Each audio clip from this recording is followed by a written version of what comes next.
aqui um convite a todos. Que Deus, né, que Jesus fez a nós.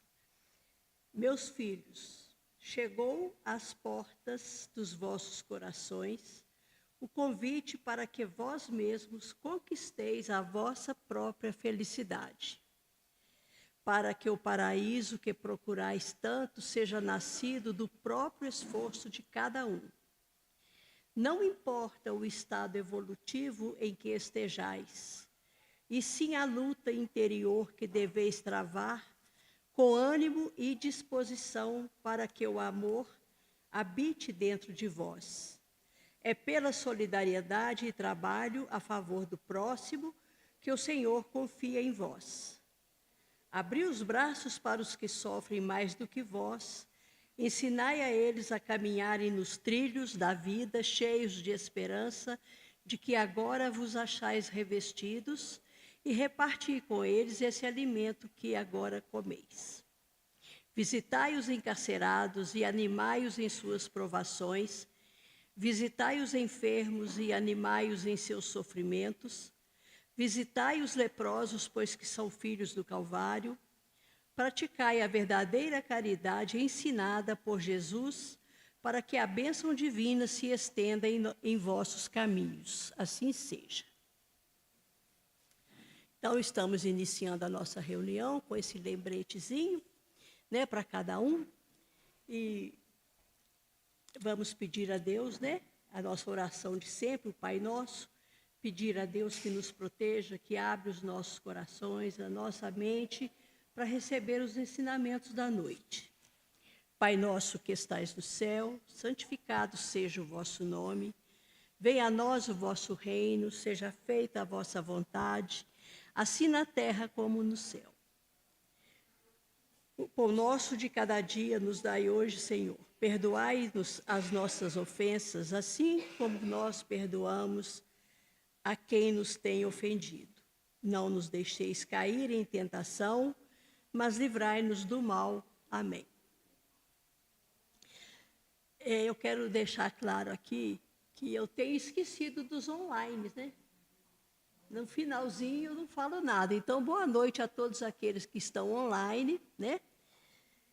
E que me desculpem, 2 reuniões que eu não falei para eles. Agora, eu vou apresentar o tema de hoje, é o credor incompassível. E quem vai falar é o Marcelo, né, Marcelo? Eu não sei se eu que sumi ou se foi você que sumiu, mas faz tempo que eu não te vejo. Mas então o Marcelo está convidado para falar sobre o credor incompassível. E eu até peguei um pedacinho aqui que eu queria falar. O credor incompassível é uma parábola de Jesus que aparece em apenas um dos evangelhos do Novo Testamento. Essa parábola enfoca o perdão e a necessidade de perdoarmos uns aos outros. A parábola do credor incompassível está registrada no Evangelho de Mateus. Seu significado fala da importância do perdão. Não sei se eu estou certa, né? Então, Marcelo, a hora é sua. Esteja à vontade.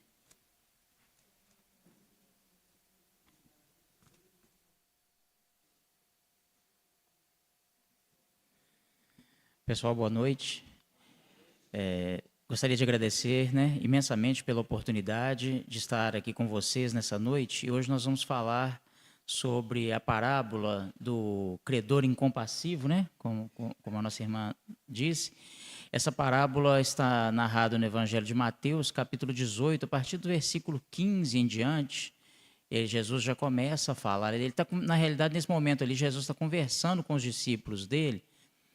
E é interessante, antes da gente começar a falar da parábola em si, falarmos sobre esse aspecto.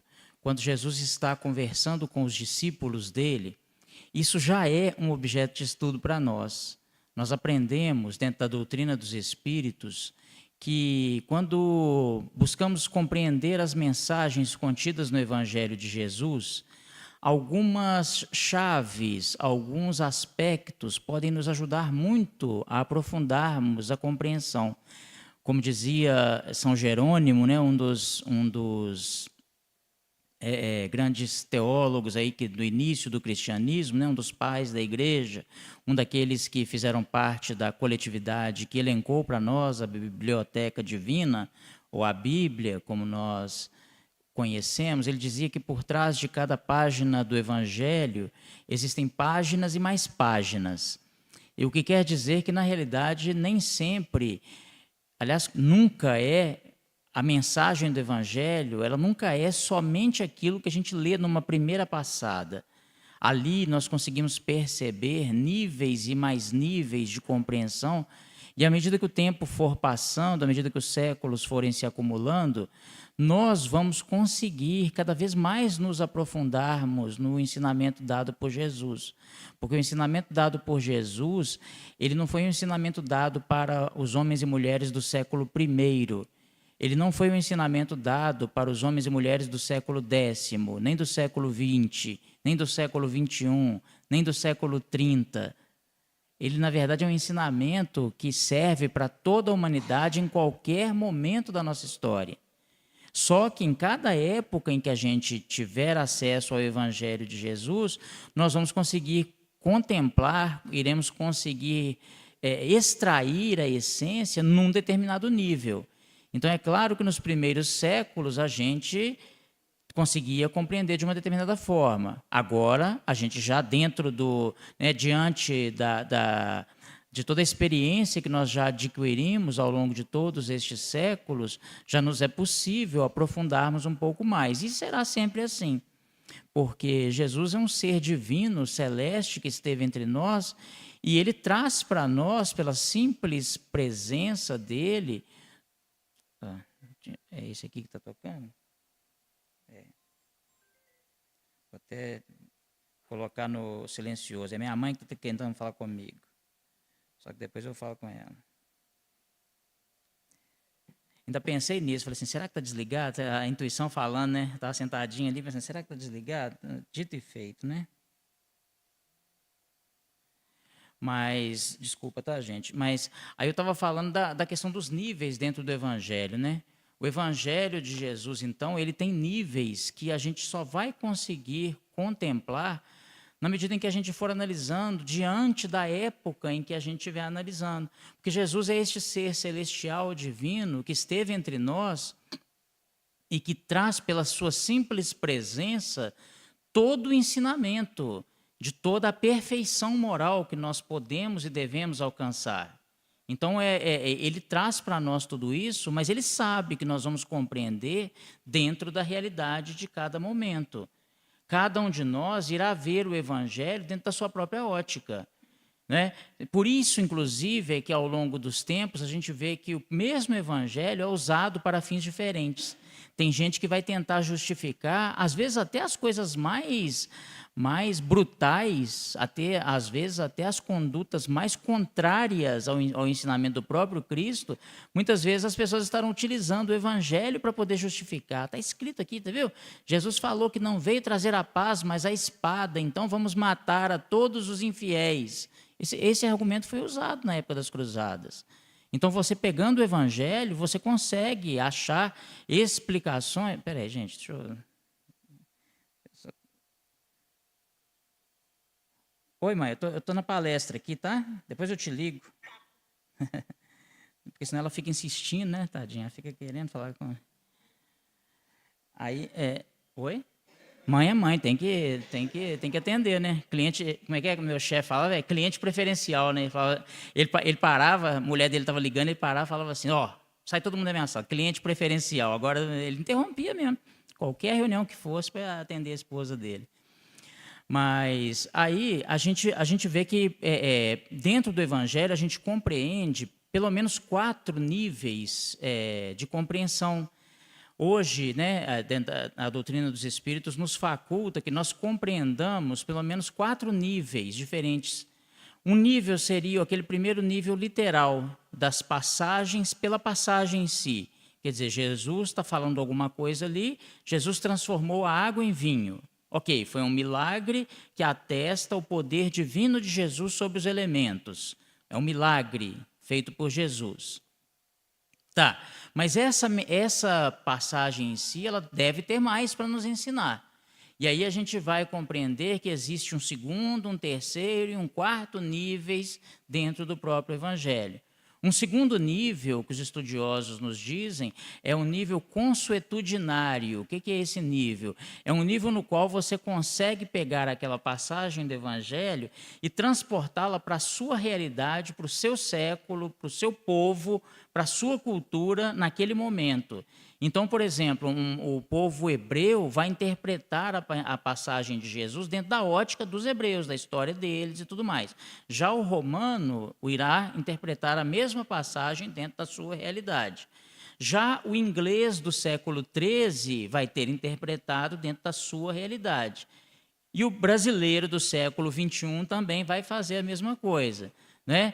Então, o que quer dizer Jesus transformar a água em vinho? Ora, quer dizer que eu aqui consigo transformar os momentos da minha vida de momentos insípidos em momentos prazerosos, bastando para isso que eu veja a alegria da vida, né? Para que eu perceba a alegria dos momentos, os momentos às vezes mais simplórios, eu posso transformá-los em um momento de grande alegria, de grande festa.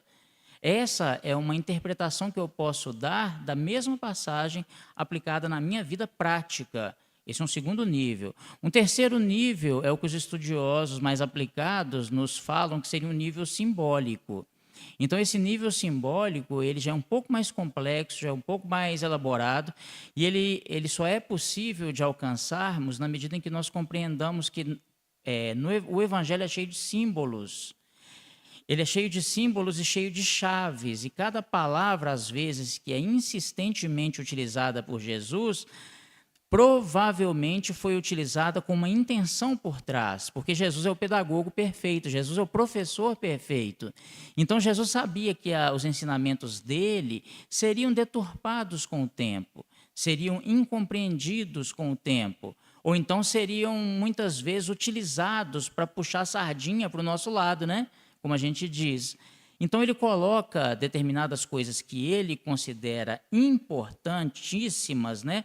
Ou que não podem ter seu significado modificado, ou a sua essência modificada, ele coloca elas guardadas por símbolos, por chaves, porque aconteceram várias coisas com o Evangelho, né, gente? A primeira coisa é a própria transliteração linguística. Jesus falou as palavras em aramaico, mas a língua falada na época mais comum era o grego, chamado koiné, mas quem dominava tudo ali eram os latinos, eram os romanos. Então, ali onde Jesus vivia, se falava essa mistura de línguas. Todo mundo, o que o inglês é hoje, sabe? Se você for conversar com pessoas de outros países, você tem que conversar em inglês, porque eles não vão saber falar português, não é assim? E eu também não vou saber falar ucraniano ou afegão, concordam? Ou japonês. Então, nós vamos falar inglês, malemar ali, né? Nós vamos nos entender. Isso, na época, era o grego. O grego era usado quando você tinha que conversar com pessoas de várias nacionalidades diferentes. Mas com os apóstolos, Jesus muito provavelmente falava em aramaico, que é o hebraico antigo. E aí, quando os apóstolos escreveram o evangelho para nós, vocês acham que eles escreveram em aramaico ou em grego? Eles escreveram em grego, porque a mensagem do evangelho... Mas e como é que você traduz uma palavra que é da sua língua nativa para uma outra língua que às vezes não tem aquela palavra? Aí você acha uma palavra correlata, pronto. Já aconteceu a primeira distorçãozinha aí. Então, essa própria tradução já vai fazendo isso. Aí depois você passa do grego antigo para o grego mais atual, do grego mais atual para o latim, do latim para o português, do português para o inglês, ou do latim para o inglês, do português para o brasileirês, né? Do brasileirês para o mineirês. Aí já o negócio lá vai só, né? Então, além desse próprio fenômeno que acontece naturalmente, tem outros fenômenos também que eles dão nomes chiques para isso daí também, sabe? E percebe que até agora eu não falei em ninguém deturpando o evangelho por maldade, não. Só estou falando de coisas que acontecem naturalmente. Os livros, eles envelhecem. Então, era necessário que de tempos em tempos alguém copiasse o livro, não era? Porque senão o livro vai... Hoje, por exemplo, o códex mais antigo que nós temos é a primeira carta de Paulo aos Tessalonicenses, que está na Universidade de Colônia, na Alemanha, e ela é do século IV depois de Cristo. Sabe o que é códice? Códice é uma cópia, né? Então, a gente tinha o original, alguém foi e tirou um xerox, o outro tirou uma foto, mandou um zap, o outro imprimiu aquele zap, e a coisa foi, na verdade, a cópia da cópia da cópia da cópia. A cópia mais antiga que a gente tem é de um documento que está no século IV, quer dizer, já eram 4 séculos depois de Jesus. Antes daquilo ali, tudo já se perdeu, tudo ruiu, tudo desapareceu. Aí, o que eles faziam na Idade Média? Os monges copistas pegavam e eles tiveram esse trabalho magnífico para nós, que é pegar aqueles livros rotos, né? Aqueles livros já bem carcomidos e copiavam com letras bem bonitas. Só que, às vezes, o cara que estudou aquele livro antes dele, e o grego tinha muito disso, sabe? Dependendo de onde você põe a vírgula, dependendo do artigo que você põe antes de uma palavra, muda completamente o sentido da frase. Então, às vezes, o cara olhava assim e falava, engraçado, a traça comeu aqui. Tinha um artigo ou não? Parece que tinha. Na verdade, tinha nada. Aquilo ali era só uma sujeirinha de café, né? Do café que o outro estava tomando, que pingou ali, mas ele acha que ali tinha um artigo. E aí ele traduz para cá com o artigo e muda o sentido da frase. Então, isso tudo. Ou então o cara que estudou antes naquela cópia, ele fez uma anotação no canto da página. Tem alguém aqui que estuda fazendo isso, anotando as coisas? Isso foi um problema sério, porque lá pelas tantas o cara que tinha que copiar, será que isso aqui faz parte do texto original ou foi alguém que anotou? Ah, não, acho que faz parte do texto original. Não fazia nada. Então vem aquela mudança. Aí chega para nós hoje a Bíblia, já profundamente deturpada, e até agora eu não falei de má intenção de ninguém, perceberam? Fora as más intenções, que alguém pode ter mudado o sentido das coisas para provar um ponto A ou B, o significado de uma palavra ou outra. Tá certo, gente? Estou explicando isso só para vocês entenderem que Jesus previu tudo isso. Mas ele previu tudo isso e, para evitar exatamente que isso acontecesse com as coisas realmente importantes, ele colocou as coisas realmente importantes defendidas por símbolos, por chaves importantes. Sabem por quê? Peixe, há 2000 anos atrás, era o quê, gente? O que era um peixe há 2000 anos atrás? Era um peixe, né, gente? O que era um peixe há 2000 anos atrás? Era peixe, né? Era. Ah, mas e hoje em dia? Hoje em dia nós somos modernos, né? O que é um peixe hoje em dia? É peixe, né, gente? O que era um arado há 2000 anos atrás? O que era uva? Perceberam? Então, a palavra uva, quando a gente vê ela no Evangelho, o vinho, ele, na verdade, representa a alegria do contato e da completude com o divino. É aquele momento em que a alma se regozija por entender e por sentir a sua verdadeira filiação divina. Então, isso é vinho. Então, transformar a água em vinho. E o que é a água? Ora, água é água, só que no Evangelho, água significa vida física, porque é do leito dos oceanos que veio a nossa espécie. Aliás, todas as espécies, né, animais vieram do leito dos oceanos. Né? As espécies que hoje andamos sobre a Terra tiveram a sua origem lá no leito dos oceanos. Então, a origem da nossa vida biológica é a água. Assim como também, e isso se repete até hoje, porque a gente nasce da mamãe, não é assim? Continua valendo essa história? Até hoje não revogaram essa lei, não, né? A gente continua nascendo da mamãe, né? E na mamãe tem um líquido amniótico, né? Na barriga da mamãe. Então, na verdade, a origem da nossa vida física, do corpo mesmo, é da água. Por isso que Jesus fala, né? O que é do espírito é do espírito, o que vem da água é água. Porque ele fala água simbolizando exatamente o corpo físico. Aí, quando a gente vê água no Evangelho, é água, sim, mas também simboliza vida física. Em contraponto, se água é vida física, o fogo é vida espiritual. O batismo da água é batismo na vida física, e o batismo no fogo é a transformação espiritual. Então, a gente vai ver que as palavras elas vão ter um significado e um simbolismo diferente. E isso daí abre uma série de possibilidades de compreensão.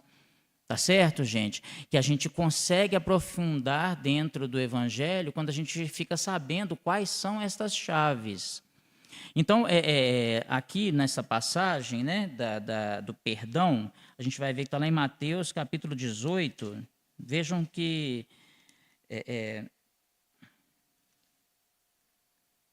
o perdão de um irmão. Ora, se teu irmão pecar contra ti, vai e repreende-o entre ti. Jesus está conversando com os apóstolos. Ah, tá. Esqueci de repisar um negócio aqui importante. Então, quando a gente tem que entender, para a gente conseguir aprofundar no estudo do Evangelho, a gente tem que entender que existe o primeiro nível, que é esse nível literal. O segundo nível, que é um nível que eu posso trazer exemplos para a minha vida prática. Um terceiro nível, que é este dos símbolos. E um quarto nível, que é o nível principal que a gente precisa alcançar, que é o nível espiritual. Este nível espiritual é como se fosse uma soma de todos os outros. É a hora que eu junto tudo que eu consegui aprender em todos os outros três e eu aplico aquilo para o meu espírito, para a minha transformação espiritual. E nessa hora é válido, vale eu usar de todos os artifícios que eu tiver. Por exemplo, entender essas chaves. Por exemplo, perguntar quando, onde, como, com quem, para quem, de quem. Né? Aquelas velhas perguntas, né? Quando, onde, como, quando, né? Então, quer dizer, Jesus falou isso quando? Com quem que ele estava? Onde foi? Porque, inclusive, as cidades no Evangelho têm um simbolismo por trás. Jericó, por exemplo, é uma das cidades mais antigas do mundo. Vocês já ouviram falar disso? Jericó é uma cidade que é um entroncamento, né, uma encruzilhada entre várias estradas da época muito antiga. Jericó tem quase 4.000 anos de idade, o assentamento primeiro lá de Jericó. Então, lá é onde passavam caravanas vindas de todos os lugares e indo para todos os lugares. Jericó, portanto, se tornou com o tempo uma cidade de grande valor de mercado, grande valor mercantil, mas não é essa palavra que eu estou caçando, comercial, porque era uma rota comercial. Então, Jericó, ela representa dentro do Evangelho, ela representa Jericó, a própria cidade, mas representa também o lugar onde as pessoas vão quando estão preocupadas com o dinheiro, com o comércio. Então, ela é uma cidade que, quando ela é citada no Evangelho, ela suscita para nós uma pessoa que está preocupada exclusivamente com a vida material. Eu lembro que na parábola do bom samaritano, um cara descia de Jerusalém para Jericó. E no meio do caminho ele foi assaltado e bateram nele e deixaram ele no chão. Aí veio o bom samaritano, ajudou, etc, etc e tal. Percebem que Jericó aí e Jerusalém. Jerusalém quer dizer a cidade onde Deus habita, a cidade santa. Ou seja, aquela pessoa ali, ela estava saindo de uma vibração eminentemente espiritual e estava mergulhando nas preocupações somente materiais, porque ela estava indo de Jerusalém para Jericó. E quando ela abaixa esse padrão espiritual, ela se torna alvo dos assaltantes, que assaltam, mas aí ela acha alguém que a ajuda. Percebe como que enriquece o aprendizado, quando eu começo a ver esses pequenos detalhes? Aí a gente vai ver, por exemplo, que as parábolas de Jesus, uma parte delas são parábolas da Galileia e uma parte são parábolas de Jerusalém. Essas que são de Jerusalém são parábolas destrutivas. As que são da Galileia são parábolas construtivas, porque Galileia significa o jardim de Deus. Não é assim? Jardim de Deus. É como se Jesus nasceu na Galileia, no jardim, para cultivar as flores de Deus. Ali é o jardim, é o lugar onde Deus libera o seu perfume, ali onde tem a vinha do Senhor. Já Jerusalém, em que pese ser considerada a cidade de Deus, na verdade é a cidade dos enganos também, porque as pessoas achavam que podiam, segurar, reter Deus dentro do Santo dos Santos. E por aí vai, tá, gente? Não vou ficar aprofundando muito nisso, não, senão a gente nem fala do assunto aqui hoje, né? Mas a gente vai ver, então, que Jesus está... além do quem, quando, é para quem. Então, Jesus está falando isso para a população em geral, ou ele está respondendo a uma pergunta de uma pessoa, que aí denota a compreensão incompleta que aquela pessoa tem acerca do reino de Deus, ou Jesus está falando de vontade própria? Porque quando Jesus faz um enunciado de vontade própria, a gente tem que ter atenção redobrada, porque ali está sendo revelada uma verdade divina. Então, quando Jesus responde, ele vai procurar responder da forma mais alta possível, mas ainda assim dentro da limitação que a pergunta foi feita. Quando ele fala de vontade própria, aí é ele que resolveu puxar aquele assunto. Percebem que é diferente? E para quem que Jesus está falando? Ele está falando para o povo em geral, quer dizer, ele tem que falar bem mastigadinho, né? Bem simplório, ou ele está falando para os apóstolos, que é um grupo fechado, um grupo de iniciados, que já são detentores de muito mais conhecimento. Então, eu vou dar uma atenção redobrada, porque aqui Jesus está falando para os apóstolos. Nesse caso aqui, ele está numa conversa íntima com os seus discípulos. Então, aqui, provavelmente, gente, virá algo do quadro fixo. Eu já falei para vocês do quadro fixo e do quadro móvel? Não, né? Os estudiosos falam também que Jesus falava por parábolas, compondo as suas parábolas em dois quadros. Era o quadro fixo e o quadro móvel. As parábolas de Jesus é como se fosse um quadro, né? Sabe como é que chama aquela parte de fora do quadro? A moldura. A moldura é o quadro fixo, tá certo? É a parte que não muda. Ou seja, é o cerne da coisa, é a essência do ensinamento que Jesus está dando. Mas ali dentro do quadro tem também tem uma cena que está sendo representada, não tem? Nas parábolas de Jesus, estas cenas são movediças. Por isso que a gente fala quadro fixo e quadro móvel.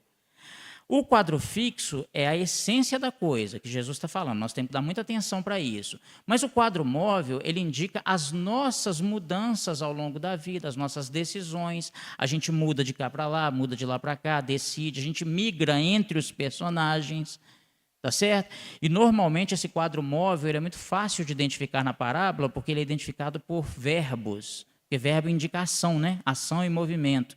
Então, quando Jesus fala assim, olha, o reino de Deus é como aquele homem previdente que construiu a sua casa sobre a rocha. Esse é o quadro fixo. O reino de Deus é a construção sobre a rocha. Essa é a mensagem principal. Agora, qual que é o quadro móvel? Aí ele continua falando, né? E vieram as águas e passaram e levaram tudo, e veio a tempestade, vieram os pássaros e não sei o que quiser. Aí você vai ver um tanto de personagens ali dentro se mexendo. Isso aí são as situações que a gente vai enfrentar ao longo de nossas vidas. Além dos quadros fixo e móvel, Jesus também usa das tríades nas suas parábolas. Porque Jesus ele quer intencionalmente também quebrar a ideia do maniqueísmo. O que é maniqueísmo? É aquela ideia de que existe sempre dualidade em tudo. Jesus não quer que a gente entenda as coisas como duais, porque a gente sempre quer entender como dual. O maniqueísmo é porque tinha um filósofo persa chamado Manique que defendia essa ideia. Então, por isso que chama maniqueísmo, que é a ideia de que existe o bem e existe o mal. Existe a luz e existe a escuridão. Existe Deus e existe o diabo. Jesus está falando para lá que não existe isso não.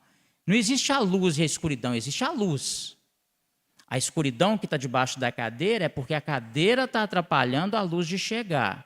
Se eu tirar a cadeira, que é o empecilho, a luz chega. Percebem que a escuridão ela tem uma existência temporária e indireta? Existe Deus e existe o diabo. Na verdade, não, existe Deus. O diabo ou o mal, ele existe em nós, mas ele tem uma existência temporária. O mal não cria nada. O mal, quando muito, tenta destruir ou tenta imitar o que o bem cria, mas quem cria é só o bem. Só Deus é capaz de criar. Então, Jesus está mostrando para nós, olha, não existe essa dualidade. Sabe? O yin e o yang, o bem e o mal, né? O Atlético e o Cruzeiro. Não existe essa história de que existem sempre dois adversários. Existe uma coisa só que é Deus. Aí Jesus cria as tríades porque ele quer mostrar o seguinte: nós, na verdade, migramos entre os personagens. Na parábola do bom semeador, por exemplo, eu sou quem?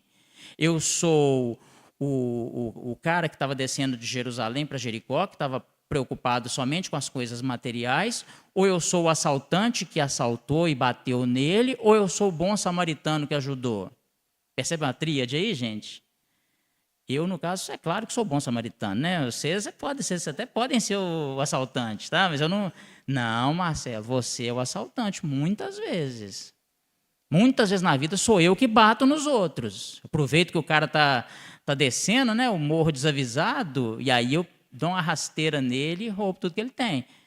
Não, nunca roubei nada de ninguém, gente. E sonho, não conta, não? E boa vontade, iniciativa.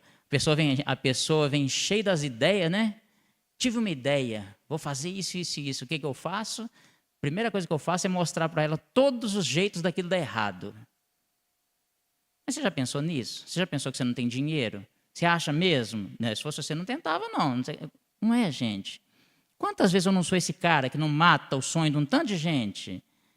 Mas tem hora que eu sou o bom samaritano também. Eu também não só dou bola fora, não. Tem hora que eu sou o cara que ajuda. Mas tem hora que eu sou o cara desavisado que vai precisar de ajuda. Então Jesus cria as tríades para mostrar isso no quadro móvel das parábolas. Olha, você migra entre as posições.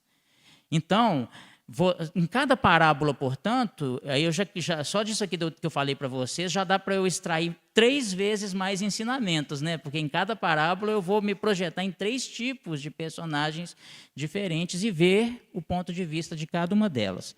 Tá certo, gente? Então, vou ler para vocês a passagem de hoje, que está no Evangelho de Mateus, capítulo 18, versículos 15. O perdão do pecado do irmão. Então, aqui Jesus está falando para os discípulos, tá bom? Ele fala assim, ora, se teu irmão pecar contra ti, vai e repreende-o entre ti e ele só.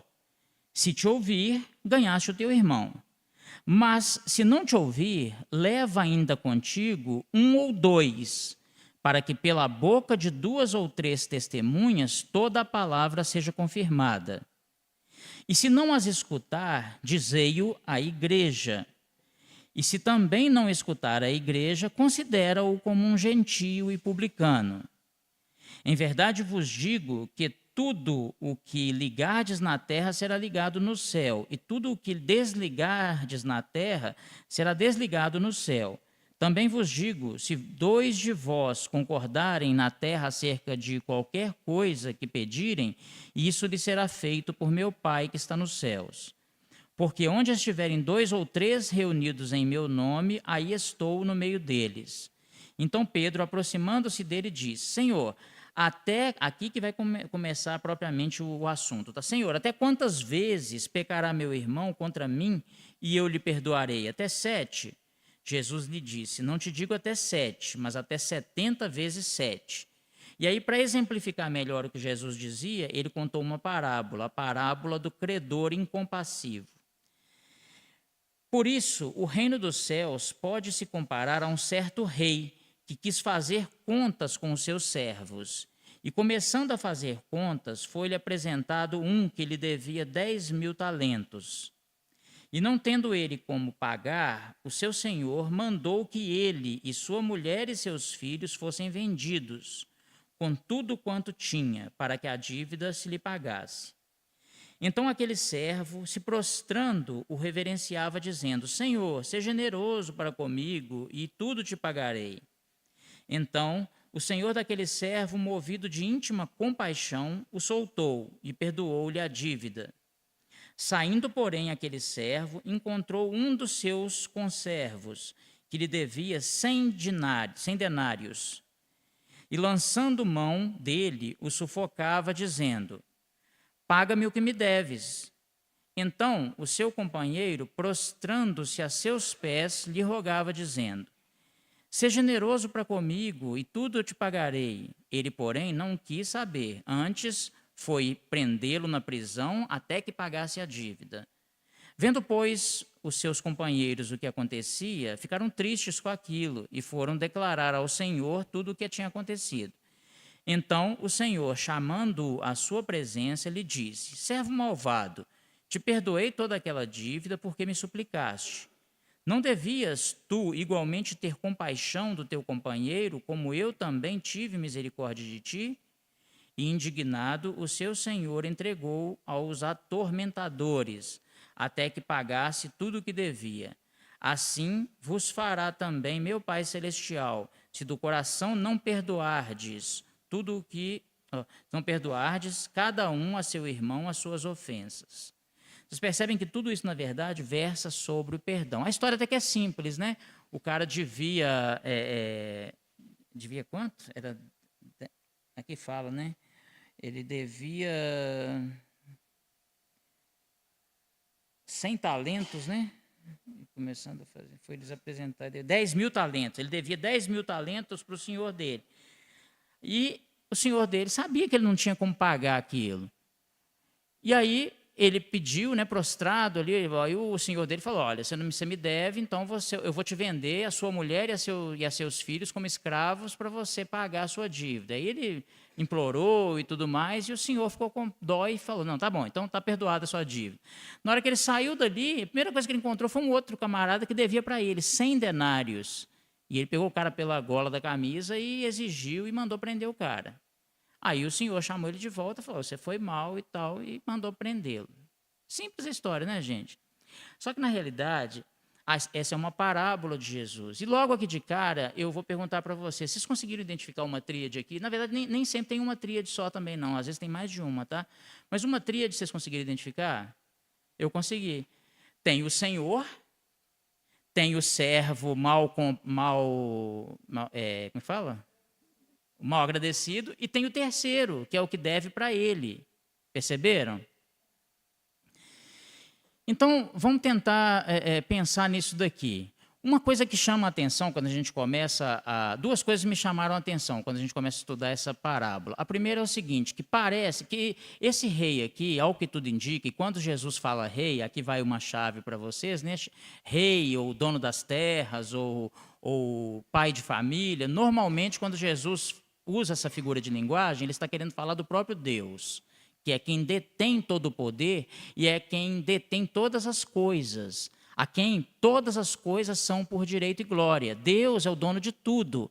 Então, quando ele fala que o rei veio cobrar a seu servo as suas coisas, o que tinha emprestado para ele, na verdade, ele está cobrando aquilo que Deus cobra de nós. Agora, o que Deus cobra de nós? Nós somos capazes de pagar alguma coisa que Deus já nos deu?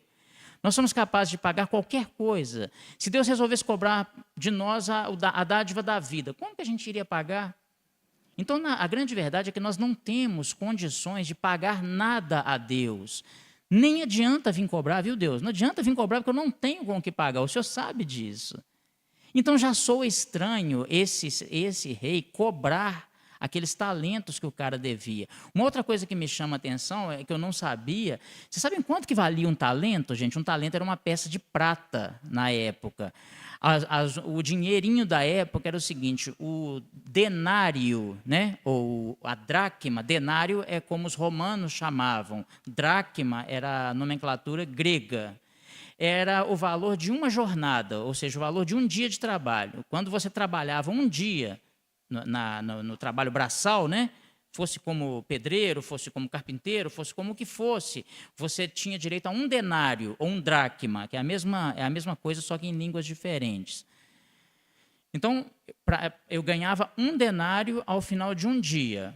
O amigo do cara devia para ele 100 denários, ou seja, 100 dias de trabalho. É como se fossem 3 meses de trabalho. Dava para pagar isso, gente? Até dava, não dava? 3 meses dá para juntar e dá para pagar.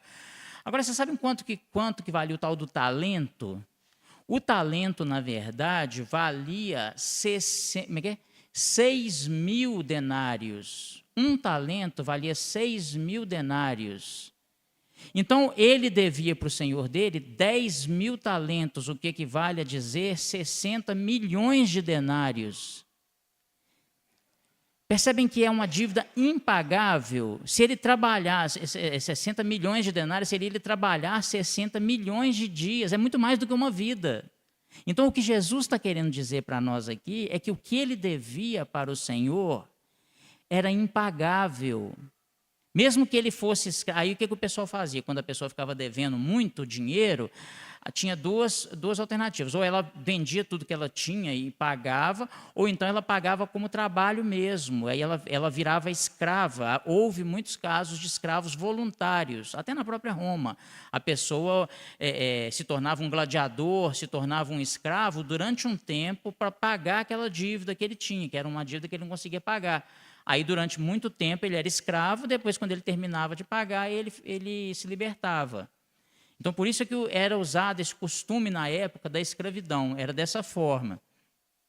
Aí ele conseguia depois a alforria dele lá. Aí, aquele dinheiro que ele devia, que eram 10 mil talentos, era um valor que não adiantava, ele podia ser escravo o resto da vida, que ele nunca pagaria. Ele nunca conseguiria pagar. Aí o senhor dele fala, não, então você vai ser escravo junto com a sua mulher e seus filhos. Aí ele pede piedade e tudo mais, e o senhor perdoa. Em outras ocasiões, em outras parábolas do Evangelho, Jesus vai usar a palavra talentos em outras ocasiões também. E em todas elas, a chave para a palavra talento é dons espirituais. Tá certo, gente? Então, Jesus está querendo falar para a gente o seguinte: denários ou dracmas é o dinheiro mundano, são as dívidas entre os homens, são as questões entre nós. Talentos são as nossas dívidas para com Deus. Tá certo? Então, toda vez que Jesus fala talentos no Evangelho, ele não está falando de coisas mundanas, ele vai estar falando de realidade espiritual.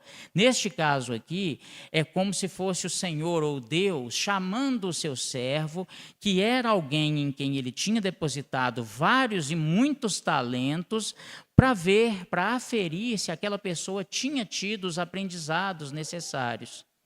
Nós estamos na Terra, todos nós, num curso. Alguém aqui já participou de curso de educação mediúnica? Mentira, já participamos sim. O pessoal respondeu educação mediúnica na casa espírita. Beleza. Mas eu estou falando daquela educação mediúnica que se chama estar encarnado. Todos nós estamos num grande curso de educação mediúnica, gente, mesmo sem sabermos. E temos 8 milhões de coleguinhas aí encarnados que muitos deles nem sabem que estão matriculados. A humanidade toda estamos matriculados num grande curso chamado Curso de Educação Mediúnica. É aprendermos a nos comunicarmos. Porque educação mediúnica é isso, né? Aprendemos a nos comunicar. Educação mediúnica na casa espírita é aprendermos a nos comunicar com os espíritos, né? Não é assim? Mas no final das contas, eu não sou um espírito. Você não é um espírito? Então, na nossa vida de relação, você com seu marido, você com seus filhos, você com seu patrão, você está aprendendo a se comunicar com os outros espíritos. É fácil? Nada, né? Tanto é que aí é o ponto de muitas quedas nossas, dada a dificuldade. Deus permite que nós convivamos entre nós, porque entre nós temos no outro a extensão de Deus. Deus está em mim, mas ele não está restrito a mim. Deus está em mim e no próximo eu encontro a extensão de Deus, porque assim como Deus está em mim, ele está no próximo. Por isso é que Deus permite que nós nos relacionemos entre nós e ele permite, inclusive, que esta relação seja feita de altos e baixos. Na hora em que eu trato bem o meu semelhante, eu estou sintonizando bem com o Deus que há nele, ou com a parte divina que há nele. Quando eu o trato mal, eu estou desnaturando essa comunicação. Quando eu consigo ver algo de bom no meu semelhante, eu estou identificando o brilho divino nele. Quando eu não consigo ver nada de bom, é porque eu estou cego. Entenderam? Então, na verdade, a nossa vida na Terra, ela é da forma que ela é, para que nós tenhamos no contato com o próximo esse burilamento e esse despertamento da nossa compreensão do divino. Deus está, através do nosso semelhante, se mostrando para nós, porque se ele se mostrar em toda a sua glória, nós não somos capazes, ele nos fulmina. Então, na realidade, na nossa relação, nós estamos exatamente aprendendo a despertar isso. Mas nós vamos errar nesse processo. Tem hora que a gente vai tratar os outros bem, tem hora que vai tratar mal. Aí a gente vai, sabe? Aí é a hora da gente ter humildade, porque esse é um valor divino também. Chegar e falar, fulano, desculpa, tá? Eu não entendi bem o que eu fiz com você, não. Na hora eu achei que eu estava fazendo certo, mas eu estava totalmente errado. Puxa vida, né? Me desvalorizei, né? Desvalorizou nada. O que há de divino em você continua. Aliás, até mais brilhante agora. Ninguém se desvaloriza por se humilhar, por ser humilde, sabe? Agora, ser humilde também precisa a gente compreender o que é isso, né, gente? Porque ser humilde não quer dizer se humilhar no sentido de se rebaixar ao outro, não. Tá certo? Uma vez eu acho que eu já contei esse caso, né? Desculpem se eu for repetitivo, porque a gente vai ficando velho, a gente começa a ficar repetitivo, né, gente? Mas assim, uma vez eu estava escutando a notícia no rádio que tinha caído um tanto de casa aí, né? Todo final de ano acontece isso, né? Enxurrada, essas coisas tudo, e o pessoal perde a casa, né? Até quem nunca teve nada perde tudo, né? Assim, gente, normalmente, né? Não tinha nada e perdeu tudo na enxurrada. Aí eu estou escutando na rádio a dona falando, né, explicando lá que ela perdeu tudo, coitada, num sofrimento danado, e eu fiquei compadecido com aquilo, né? E por acaso ela estava explicando assim num português, um primor de português sofrido, sabe, gente? Aquele portuguesinho bem ruinzinho. E aí eu pensei comigo assim, né? Eu falei assim, gente, o reino de Jesus é para os humildes, né? Jesus falou, foi desse pessoal, né? Aí meu anjo da guarda estava a postos na hora, sabe? E falou, Marcelo, não cai nessa não. Ele veio cá no meu ouvido e falou, Marcelo, não cai nessa não. Só porque ela está falando tudo errado, quer dizer que ela é humilde? É nisso que você acredita? Quer dizer que no céu não tem lugar para professor de português.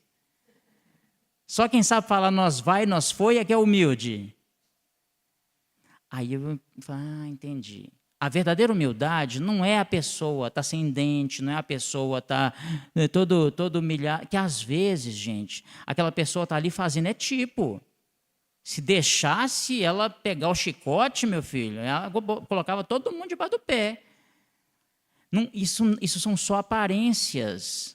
Então, a verdadeira humildade não quer dizer a pessoa que sabe falar tudo errado, que se põe naquela postura de pobre coitadinho, não é isso não. A verdadeira humildade é da pessoa que sabe quem ela é.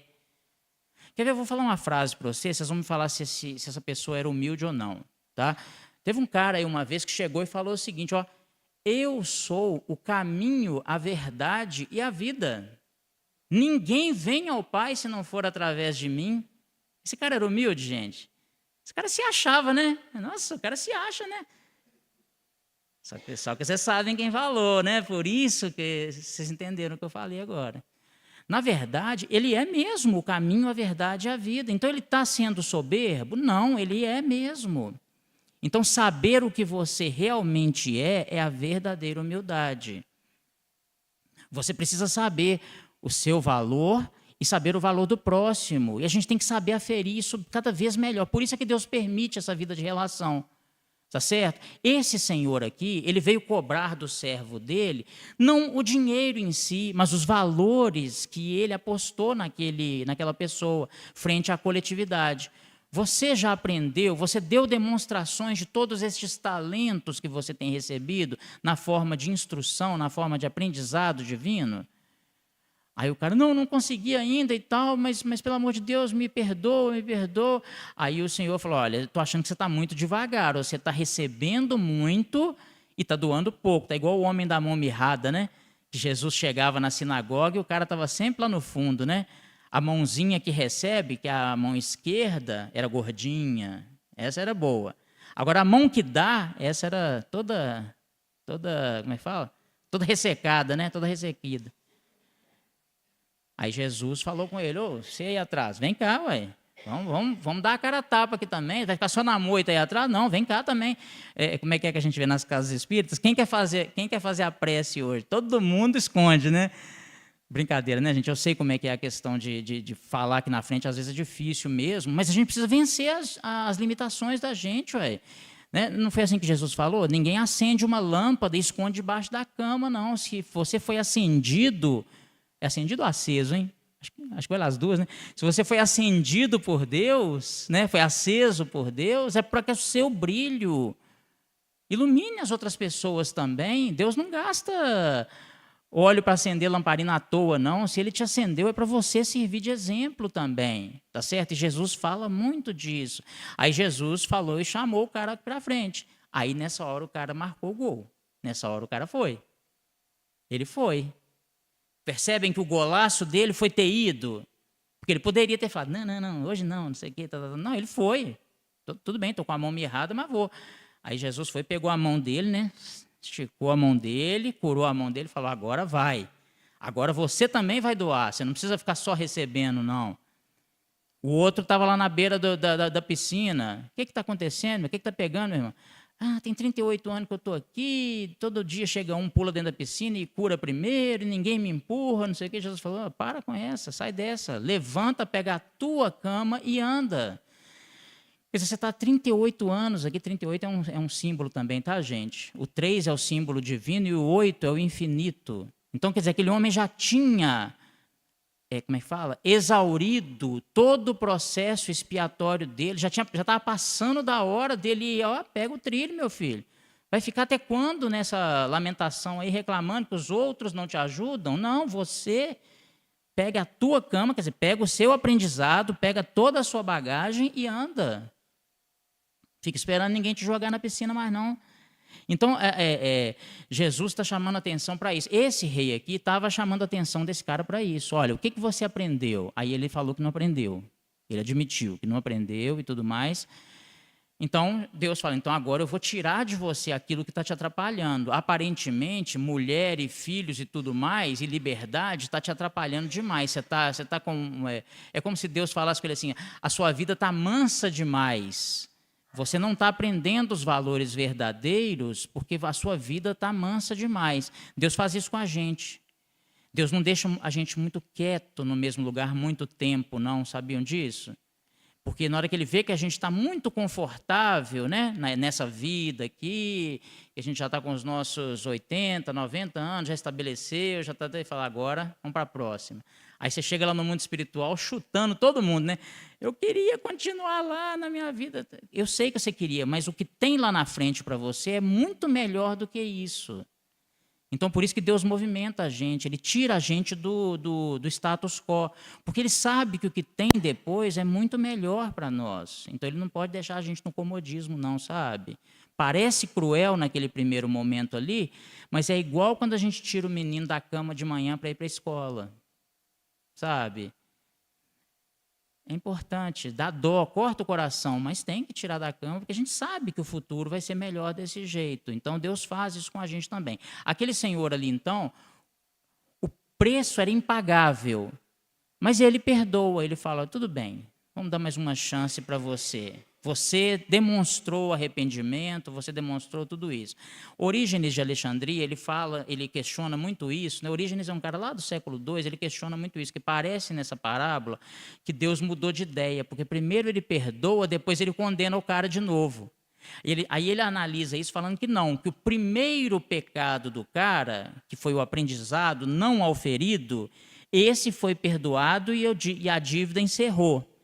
Mas o que Deus não perdoa é o segundo pecado, que é, na hora, aquele primeiro lá que ele não aprendeu, ele recebeu uma segunda chance, mas tão logo ele chegou lá fora, ele caiu do cavalo de novo. Perceberam? Então não é que Deus se arrependeu de tê-lo perdoado. Quando ele chega lá fora, aí era a hora de ele começar a exercitar aqueles talentos todos que o Senhor tinha dado para ele. E qual é a primeira coisa que o cara faz? Cobrar 100 denários do outro companheiro dele. E vocês percebem a desproporção? 10 mil talentos são 60 milhões de denários. Ele obtém o perdão de 60 milhões de denários e lá fora ele condena o outro por 100 denários. Então, a desproporção é gigantesca. Jesus quer mostrar isso para nós. Que nós, na verdade, devemos a Deus muito mais do que qualquer outra pessoa pode nos dever. Se Deus perdoa todas as nossas dívidas, quem somos nós para cobrarmos do nosso semelhante? Qual o direito que nós temos de ficarmos exigindo das pessoas perfeição? Oh, o tempo já acabou, né? Ou ainda... Falta 5? Tá ali o relógio. Eu até assustei, porque a gente vai falando e não percebe, né? Mas, o que eu estava falando? Qual o direito que nós temos de não perdoarmos pequenas falhas que as pessoas cometem conosco diante da grandiosidade de tudo que nós recebemos? E eu sei que neste momento há espíritos desencarnados aqui presentes que estão bravos com o que eu estou falando, porque eles vão me falar o seguinte: peraí, pequenas falhas? O cara matou minha família inteira, o cara me matou, o cara fez isso, aquilo outro, e eu estou perseguindo ele hoje. Você tem coragem de me falar que eu não sou capaz de perdoar? Eu sei disso, porque eu vejo isso na nossa reunião de tratamento espiritual. Os espíritos falam isso e eu dou razão para eles. De fato, se fosse eu também estava bravo.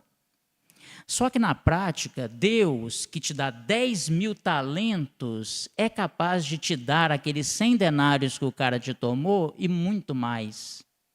Deus é capaz de te dar de volta aqueles 100 denários com juros e correção monetária.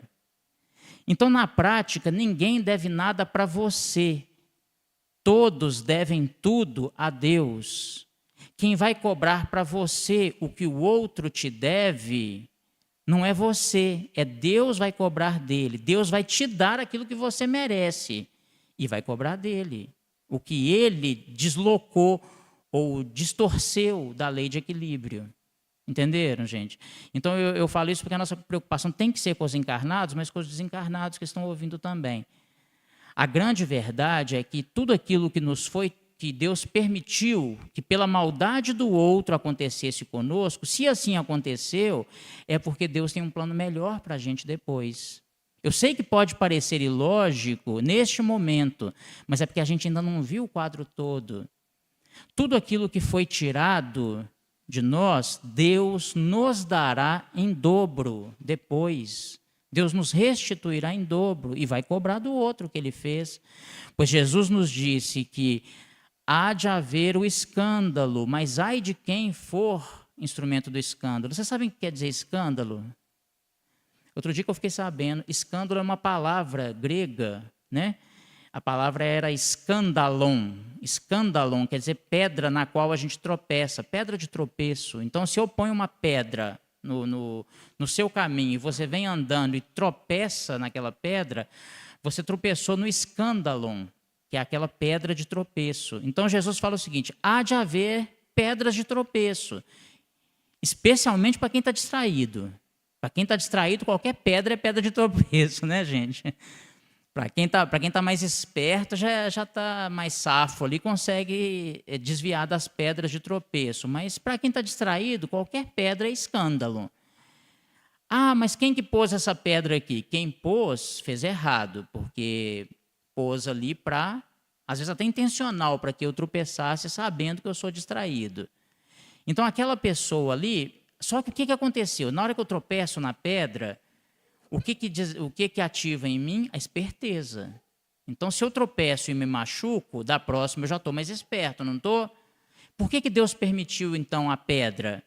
Para me treinar, né? Lembra que eu falei para vocês que a nossa vida de relação, Deus permite que seja assim para que os nossos valores, os nossos talentos sejam treinados? Então, há de haver o escândalo. Mas ai daquele que foi o que colocou a pedra. Deus não conta com ninguém colocando pedra no caminho de ninguém, não. Mas se o cara pôs, Deus aproveita aquilo para te ensinar alguma coisa. Não quer dizer que Deus abençoou o ato malvado do outro, não. Deus aproveita as más ações do outro para te ensinar alguma coisa. Por isso é que ele permitiu que acontecesse. Mas não quer dizer que o outro está liberado da culpa de ter feito aquilo. Não, ele vai responder. Ele vai responder no devido tempo, porque quem vai cobrar é Deus, a dívida é com Deus. É como se Deus falasse assim: está te devendo? Deixa comigo, põe na minha conta. Põe na minha conta. Quanto que você está me devendo?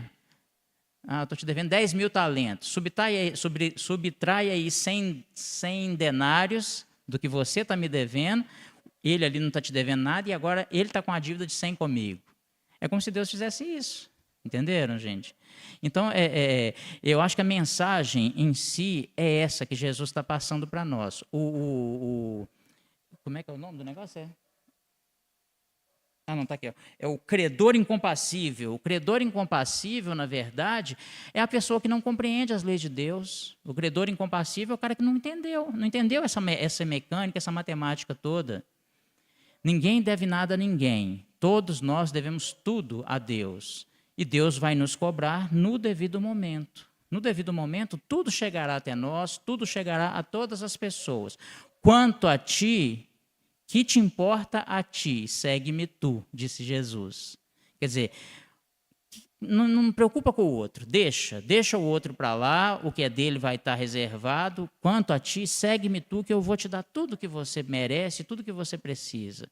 Tem espíritos no plano espiritual, gente, que tem 200 anos, a reclamação dele é que o cara tirou a família dele. Eu dei exemplo aqui agora, né? O cara tirou a família dele. Muito bem. O cara tirou a família dele. Então, quer dizer que para ele o que tem valor era o convívio com a família dele. Ele gostava da família dele, não é isso? O que eu entendo? É isso, né? Só que tem 200 anos que ele está atrás daquele cara. E a família dele está onde? Está em algum lugar, em alguma colônia espiritual, feliz da vida, só falta ele. Na festa lá só está faltando ele. Mas tem 200 anos, o outro tirou a família dele no momento, e ele mesmo tem tirado a própria família de si mesmo, tem 200 anos. Eu sei que é duro o que eu estou falando aqui, mas muita gente precisa escutar isso. Quem é que está te colocando na situação de sofrimento, de dor e sofrimento em que você está? O outro só pôs a pedra naquele momento, mas quem é que te mantém na trilha do sofrimento? Então, dá muito o que pensar para todos nós. Muito obrigado a todos pela atenção e pelo carinho. Nós te agradecemos muito, né? Sair de longe, chegar aqui e falar para a gente. Nós te agradecemos com gratidão, viu, Marcelo? Agora, não vou esquecer dos online, não.